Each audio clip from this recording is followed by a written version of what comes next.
I'm a loser, Debbie. A West Point reject with a shitty education and a family history of alcoholism and drug abuse that's bound to catch up with me sooner or later. Fast food is the best it's gonna get for me. I've accepted who I am. Why can't you? I'm Carl. Since I can remember, my family was never a proper one. You all know my old man Frank. He'd do anything to get some money for alcohol. Do you believe that he quit drinking just for the sake of alcohol? He's simply a fully automatic family troublemaker. Mom Monica was even worse. Her bipolar disorder made her like a ghost. When she remembered us, she'd come back and turn our already fucked up lives into something even worse. When she didn't, she could just disappear into thin air. Us younger ones were basically raised single-handedly by our big sister Fiona. Back then, she was just a kid herself, but she had to play both mom and dad, holding the whole damn family together. So don't blame us for all being a little screwed up in the head. Just surviving in that shit show was a win. Oh, shit! I was never anything close to a good kid growing up back then. My head was just a mess. Our bully classmates hated everything and wanted to pick a fight with anyone who looked at me wrong. Teacher told me to give this to you. Wait, what did you do? Nothing. It has become a regular routine for the teacher to invite Fiona to have tea every week. He needs more structure, we know. What Carl needs is medication, a near-death experience, or a lobotomy. Sometimes even I thought I was a real piece of shit, but what else could I do? This is exactly the law of survival in the South District. You weren't tough, people walked all over you. Weakness was useless. Fists were the only language that mattered. I had to protect myself, protect my brother's sisters, be it, if my methods were rough, a bit violent. That was all I knew back then. Weirdly enough, though, I always had a soft spot for animals. I'm really afraid that they will freeze to death. What? Time flew by in the South Side, where the seasons changed unpredictably, but the one thing that never changed, at least in their eyes, was my intelligence. My useless ass dad, chasing his delusional get-rich-quick dreams, actually fucking lied to me, saying I had a terminal illness just to milk sympathy and donations from people. The good news is the cancer's in your brain, and you never were much of a thinker, so it probably won't affect you that much. Goddammit, Frank Gallagher, you never failed to outdo yourself in being absolute worst. But by now we've been a seasoned insurance fraud duo for years. Him scheming, me risking my life. That man a goddamn factory of bad ideas to scrape together money for a liver transplant. He had me break his fucking leg. I want you to break my leg. I need the insurance money. It's the only way I'll be able to pay for the transplant. Once in a liker opportunity. Hell yeah. I would gonna pass that up chop.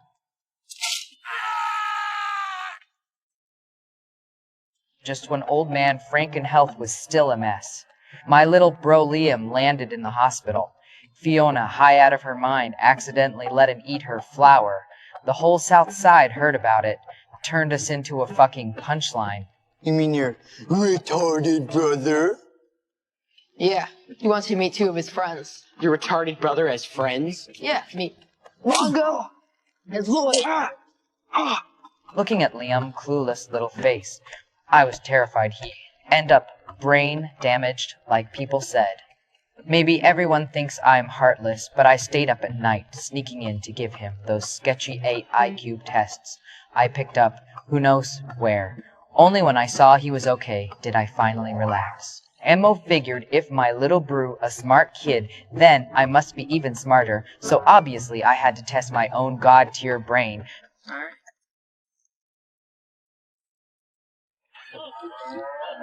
Turns out this computer, the real dumb boss here, pissed me off so much I didn't sleep all night. To carve out some kind of foothold in this shitty world, I started scheming up a big deal. I roped in my nephew Chuck, who got a bit of street smarts, to help me transport some flour. What's in those bags, Carl? Horse. And don't tell anyone a word about this, or else I'll tie a fucking tire around your tummy and set it on fire. Hey, Uncle Carl. The plan was solid, and I, Drew, accounted for the risks. But the second I saw the canine unit, instinct kicked in and I bolted, leaving a dumbfounded Chuck behind. Yeah, it was a dick move, I know, but the real kick in the teeth, getting sold out by my own goddamn father. When the cops slammed me down, I didn't even feel much that night. My siblings showed up at the holding cell, shouting through the glass for me to keep my mouth shut, and that they to get a lawyer. Seeing them so frantic gave me a weird warmth, but mostly I just felt calm. Ike been ready for this day for a long time. What a fucking lawyer, motherfucker. Type in court. When everyone expected me to cower or beg for mercy, I taunted the judge on purpose, just to make sure they Joe send me to Javi. Do you regret what you've done, girl? I did something really dumb. I shouldn't have. I trusted a fucking retard with a man's job. Next time I move a bunch of drugs, I'll be smarter. You're a man under the custody of the sheriff. This court is in recess. I told Fiona, don't worry, you'd make a name for myself in there. I was bullshitting, I meant it. I had to come out harder, stronger. The Juvenile Detention Center is simply a concentrated essence of the South Side, and it's even worse. Do you think I went in there to reflect on my mistakes? I went there for further training. I gained the recognition of the gang inside, and indeed grew bigger and stronger. I learned how to survive and how to build my own small influence on the day I got out. Everyone was shouting, "The white kid, Carl." That's what they called me with a bit of awe. I felt like a king who had crawled back from hell. I was dressed in what I thought was extremely cool attire, with dreadlocks. There are beautiful women around every day, and they are all different, and was really making a name for myself. With the first sum of money I earned, I improved the quality of life of my family. Where'd all this come from? Carl bought Fruit Loops. And cage-free organic eggs, and juice with the pulp in it. Eat up, little homie. Where are you getting all this money? Juvie job saved up. You better not be selling drugs again, Carl. Nope. No drugs. I learned my lesson. I thought I had found my direction, which was to become a real street boss. Next. Till I saw Nick, my good buddy, who had risen up with me due to a momentary impulse. He killed the kid who stole his bicycle and was caught again. Call the cops. You better split. Well, why? This time he might be facing life imprisonment. At that moment, it was like a basin of ice water being poured over me from head to toe, and I suddenly came to my senses. This path is nothing but a dead end. If I keep going down this path, I'll either end up behind the cold iron bars of a prison, or lying on the cold ground on the streets. This is not what I want. Definitely not. Just at this time, the family house was about to be auctioned off by others. Fiona, she was about to completely break down. It's over. Gus wouldn't sign. I can't get the loan and I lost the house. That was her hardest time. Seeing her look of despair, I felt very bad inside. I took the savings I had accumulated over all these years from those dirty businesses. Actually, I still have quite a lot of money, but I just forgot where I buried it. I dug out everything I knew and stuffed it all to Fiona. Dug it up. What the hell is this? Buy back the house. That was the first time I felt this money was used for the right thing. I started trying everything I could to leave the gang and wash my hands of it. Those guys, of course, wouldn't let me go easily, but I fucking endured it. After quitting the gang, I got to know Domi, a girl who was just as much of a handful. Her father was a cop named Luther. At first, Luther and I couldn't stand the sight of each other, but a series of unexpected events that occurred subsequently changed the way both of us viewed each other. Later on, my father-in-law not only shared a lot of his insights about life with me, but also served as my guarantor so that I could enter the military academy. I'm truly grateful to him. This became the first important turning point in my life. Hey, you ready? No. I'm going, though. I think I need to. I need some direction. Not good at school. Not good at sports. Definitely don't want to be back on the corner. I'm gonna come back a man. The few years I spent in the military academy passed by very quickly. Every day was extremely fulfilling. In order to prove that I could adapt to and integrate into this new life, I even forced myself to put on that uncomfortable suit and went to that damn dance. Fuck you, type piece of shit. There, I met Kelly. She was different from those girls in the South District. She was intelligent and had plans for her life. Influenced and encouraged by her, I became determined to go to the United States Military Academy at West Point for further studies. It is known as the Cradle of U.S. Army officers and is like the Harvard among military academies. I gave it my all to get into West Point, just to compete with those young soldiers who were born with a silver spoon in their mouths. During that period, I truly thought that I could change my destiny through my own efforts. Unfortunately, reality dealt me a harsh blow. In the end, the path to the military academy didn't work out. Maybe I didn't pass the background check, or maybe the wildness in my bones just couldn't be hidden. In any case, I was rejected again. Fucking money. Is that a 32? The fucking money, shithead! It's pink. The bullets are pink, motherfucker! Give me the goddamn money!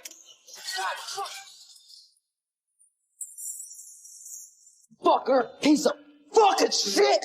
West Point, motherfucking! All my efforts seemed to be in vain. I was thrown back to square one, and once again stood at the crossroads of my life, not knowing which way to go. But people are just starving bastards. The more you fall to the bottom, the more you want to climb up. Maybe this is just the Gallagher family genes, huh? I look at the people around me. Lip is still tearing his hair out, trying to make ends meet. Ian is in jail, bickering with his partner. Debbie became a mom early and is blindly messing things up. Fiona, once the pillar of our family, finally acted selfish for once left the South Side to live her own life. Frank. Well, Frank is still Frank, but we are all living in our own way, struggling. No one has truly given up. And then there's my little brother, Liam, up to now. He's still wondering why he's the only one in the family who is black. Just want to know who I am. You're Gallagher, same as me. I'm black. And you get to check the black card for the rest of your life. Move to the front of the line, you got it made. Except I can't walk down the street wearing a hoodie without worrying that a cop's gonna put me in a chokehold. So that idea of becoming a cop came back, and stronger than before. I started preparing more systematically, using some Gallagher-style methods. You know what I mean? You understand, Mr. Gallagher, that lying under oath is perjury, punishable by up to 5 years in state prison. Are you calling me a liar, sir? Why? Because I grew up poor on the South Side? Because my father is a drunk and my mother was a junkie? Because I'm not as smart as you and you can humiliate me using big words I don't know? I got into the academy because they know when we roll up on a gunfight, I'll be the one running towards the shooting, not away from it. They know when a 911 call comes in and it's some bastard scumbag pistol whipping a little girl trying to steal her pink bicycle, that I'll be there, ready to take a bullet in the face. In the South Side, sometimes rules are just meant to be broken as long as you can achieve your goal. But I didn't expect that this gig, being an inside informant for the cops, would go so smoothly. They broke the rules and let me become a Chicago cop.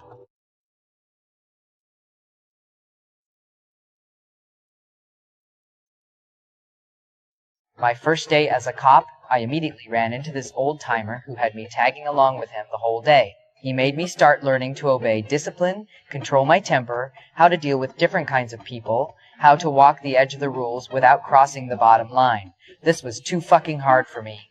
Deep down, I'm just an impulsive guy. Another female cop was all about results, justify the means, but used violent enforcement. Too harsh on the bottom level people, bullying the weak and fearing the strong. Lose the dress! Now! Wig 2. I was born and raised in the South Side, seen too much injustice. I just like sticking up for the poor. Look, you could just leave me the hell alone because I ain't selling shit.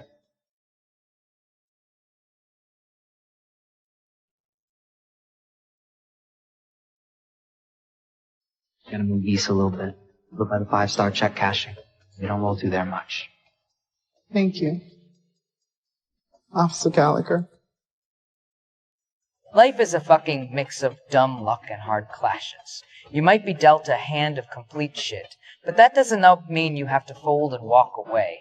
It's these goddamn experiences that have shown me the darkest nights and the most fucked up sides of humanity. So being a cop isn't about some grand justice or the bullshit glory that comes with the uniform. For me, it's like being caught in the cracks of rules, using my own way to even odds. Just a little and people like me. The ones with no voice, the ones always ignored, even if it had just sparing them some pointless bullshit, even if it had just making those self-important rich pricks realize this world is entirely theirs to run. That in the story of Carl Gallagher, may a brand new cop on the South Side meet.